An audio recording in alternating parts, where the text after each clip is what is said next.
Let's do this. The Cult of Hockey podcast by the faithful and for the faithful. I'm David Staples of the Edmonton Journal, and I'm here tonight with Bruce McCurdy. Welcome, Bruce. Hey, David. How are you doing? Good. So the Edmonton Oilers beat the Winnipeg Jets, the Winnipeg Jets beat the Edmonton Oilers 5-3. Yeah. And this is the good, the bad, and the stats podcast for that game. Bruce, let's start out with something that's kind of in the middle. It was both good and bad, and that was the play of Oilers backup goalie Mikko Koskinen. He got his first full game with the Oilers, and it was a weird one. Why don't you tell me about it a little bit? Yeah, the Oilers outshot the Jets 41-21, and they lost 5-3. And you look at that. If you look at that in isolation on a stat sheet, you'd say, "Geez, goaltending was the big difference in this game," and it was to a degree. In that Winnipeg #1 goalie Connor Hellebuck had a pretty good game. For his part, Mikko Koskinen, he had a very weird night. He was way better than he was in Calgary last Monday night. I came out of that game. I was actually nervous about this guy. He looked so unsettled and erratic. He kind of looked like a oversized version of the monster Jonas Gustafsson, which is enough to send the blood running cold through Oilers fans everywhere, just even invoke that name. And tonight, I mean, his stats were worse. But you know what? I mean, you tell me, which one of those goals was he actually supposed to have stopped? I saw 2 rockets that found iron on the way in from the grade A plus slot area, 2 passes across the goal crease for a tap in on the other side, and 1 point shot that was deflected out of midair off the shaft of Buddy's stick and right into the corner of the net. I mean, they just made their shots, and the shots they did get were very good looks. And if there was a culprit, sorry, Bruce, if there was a culprit, it wasn't Koskinen. It was in front of him. We're going to get into that in a second. But I thought Koskinen, I hadn't seen his earlier game, and I'd heard he'd been all over the net. And so the first thing I was looking for was that, and I was really pleased. I mean, his positioning seemed really solid. He seemed in control of the net, comfortable in the net, in position all the time. And he made a couple fantastic saves. So I don't have a lot to fault him on in that game. And I guess if you hate Peter Chiarelli more than you love the Edmonton Oilers, you're probably waiting for Mikko Koskinen to fail so you can rub your hands with glee.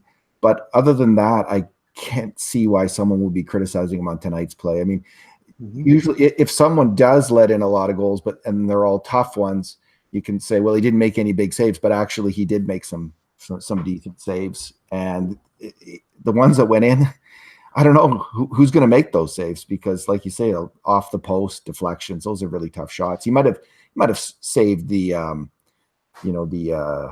shorthanded goal if he had made a big spectacular save. But other than that, I thought he looked good. I was glad, and he as everyone says, he is massive. Yeah. Well, one good thing that happened tonight was he remembered to bring his catching glove to the game. In Calgary, he forgot his glove, so he had to use a frying pan that he found in the club kitchen. Every puck on his glove side was a clank and a rebound. It was brutal. But tonight he made a few good stops with his glove, and the rebound control was way better. One of the reasons there was only 21 shots, but the other reason was Winnipeg scored on their first shot. It wasn't like there were scrambles and they were getting second and third chances and potting them. They were either burying their first shot or Koskinen was stopping it, and there was no flurries of shots, unlike where Edmonton would sometimes pound 2 or 3 shots at a time at Hellebuck. So, Bruce, what was your good thing in the game? My good thing in the game was Kailer Yamamoto. That guy's making a strong case for himself to not be. How in the hell are you going to send him down at this point? He's played 3 games. He's got 4 goals, 2 assists, and he's scoring. Against Calgary's B team is one thing, but he's played. I think just the road games, and he got 2 goals tonight, and good finishes on both plays. And frankly, I was terrified when he scored the late consolation goal when Nurse made the nice rush and pass, and then they collided knee on knee behind the net. Yeah, I was too for a second. No, Like that was just one of those. It had nightmare scenario written all over it. But he got up and he looked okay. And of course, that was his last shift, so we don't know for sure. But he's making a strong case for himself. Bruce, I mean, it's pretty clear Connor McDavid has found his wingers in preseason. And the line of Puljujärvi, Strome, and Kyra is clicking.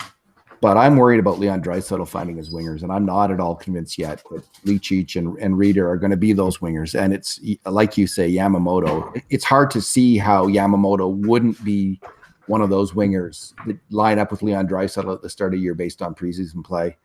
He has been he's just coming on strong like he did last year, and he's looking ready. He's such a smart player, and he scores goals, and the Oilers need to score goals. So my good thing was the play of Darnell Nurse, who had a fairly rusty, rough game, sloppy with the puck, ineffective with the puck. And this game highlighted by that fantastic rush to set up Yamamoto at the end. He was better all game long, and he was nasty all game long. He hit a couple of guys really hard. He played that Darnell Nurse solid top four demon game that we saw much of the year last year. We saw it tonight, and great to see that because the Oilers need him firing on all cylinders early in the year if they're going to get off to a good start. Yeah, my secret good thing about this game was his partner, Matt Benning, who I saw real good. You liked him, eh? I liked his play. Yeah, so smart. He just makes the easy play, and he does it so often. If you're not watching him carefully, and I'm not saying he plays every game like that, but if he did play every game like that, that would be great. What was your bad thing this game, Bruce? Oh, boy. I got to go with Brad Malone. And, man, in the first intermission, I was joking that the Oilers should be checking to see if there's any direct flights from Winnipeg to Bakersfield. Yeah, that's his last game. Like, that is it. Yeah. Here's a veteran player with like 180 NHL games, and his only chance is to impress the coaches with, hey, I'm a veteran player that you can count on to make the good, simple plays where the good, simple plays need to be made. Instead, he came out on his very first shift and did the same thing he did last year in his brief appearances, which was the Oilers, which was take a real bad penalty. He cross-checked some dude in the numbers, and it was an obvious penalty. Ref had no choice but to call it. And then, of course, Winnipeg scores on the power play. So his first shift ends with the skate of shame across the ice. But that was just the start, David. He had two brutal giveaways in the neutral zone where the puck came to him and he just couldn't handle it and coughed it right up to the Jets, and back they came the other way. He took another penalty in the third period where he tripped a guy outside the blue line. And again, Winnipeg scored on the power play. And again, he took the skate of shame back to the bench twice in one game. Coaches kind of notice that kind of thing. And then the one time that I noticed that he actually got the puck deep in Winnipeg's territory with a decent chance to make a play, he rifled this bullet pass about 8 feet off target back to the point that wound up going minus 200 feet all the way back to his own end boards. Right? And against those several miscues, I would like to say there's a lot of positive plays I saw that you could weigh against that, but honestly, I didn't see him. The coaches did notice it, Bruce. He had 14 shifts, which was the lowest number on the team that game. Yeah, he's a career, generally speaking, he's been in the minor leagues his whole career, and we can see why. The NHL game looks too fast for him, and there's no shame in that. It's tough if you want to be if you're so close like him to being an NHLer, but he just doesn't seem to have that extra gear or processing ability at the NHL level. My bad thing is similar. It was two veteran defensemen who I thought were weak.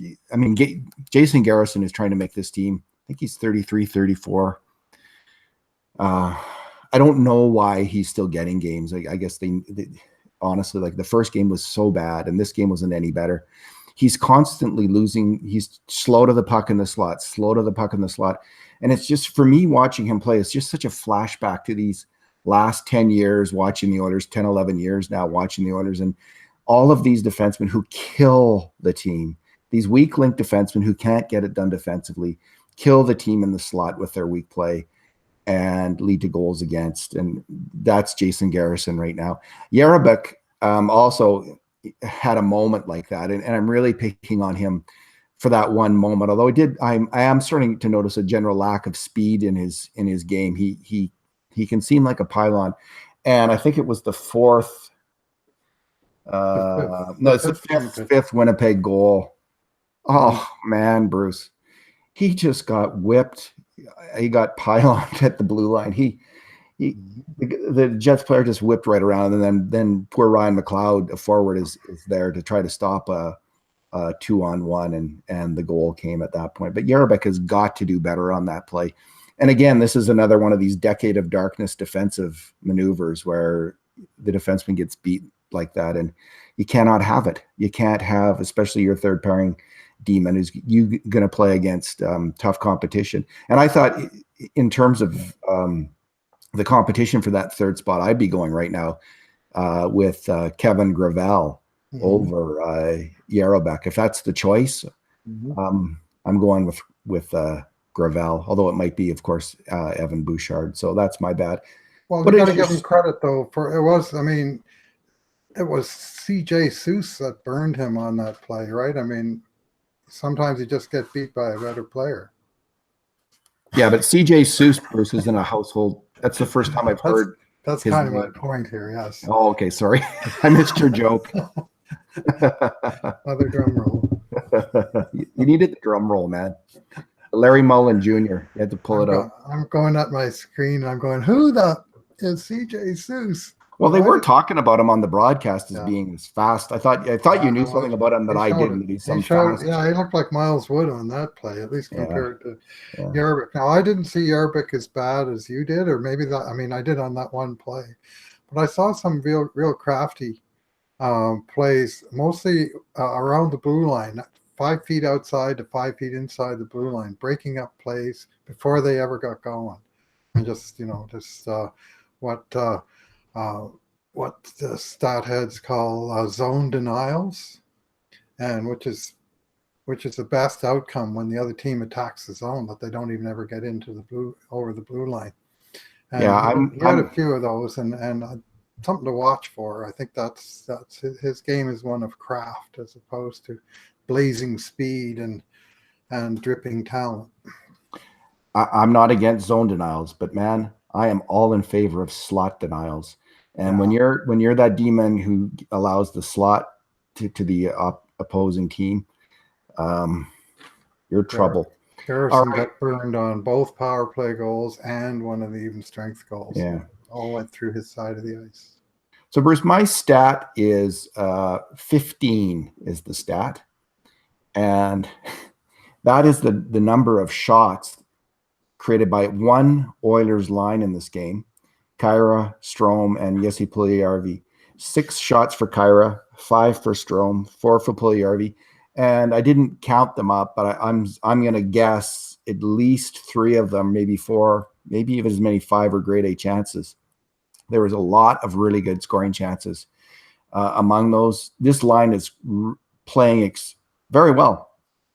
This was against NHL competition, generally speaking, this night, and they were as good as they looked in previous nights. They're all, you have to like this line, and for a number of reasons. They have, each one of them has some skill, and they all have skating speed and real size.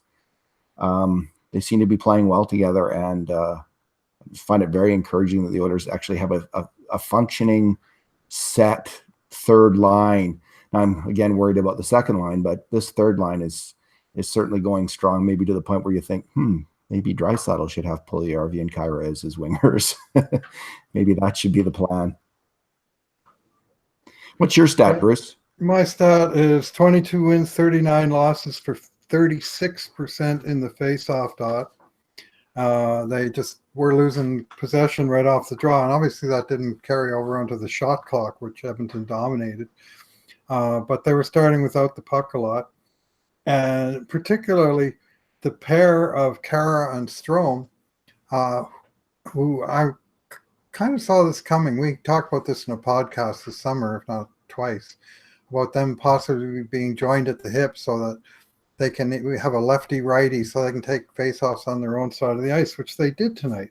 And that was exactly the plan, except for Kara won 3 out of 10 for 30%, and Strome won 4 out of 13 for 31%. And, so that's something that they need to bone up a little bit on. The rest of the guys are probably not.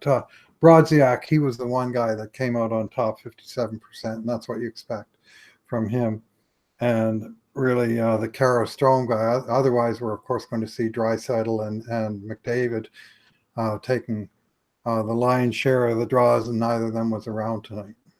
And Draisaitl has become an excellent face-off. I think it was 56%. Excellent face-off man in the NHL. Well, Bruce, let's leave it there tonight. You're doing up the game report, so I think you got some work to do. So thanks for talking tonight. I'm not unhappy they lost, David. The last thing I wanted was an undefeated preseason. 3-0 was plenty good enough. Let's take a deep breath and let's not panic. Move on to the next. Thanks everyone for listening. And in the meantime, and in between times, this has been the Cult of Hockey podcast.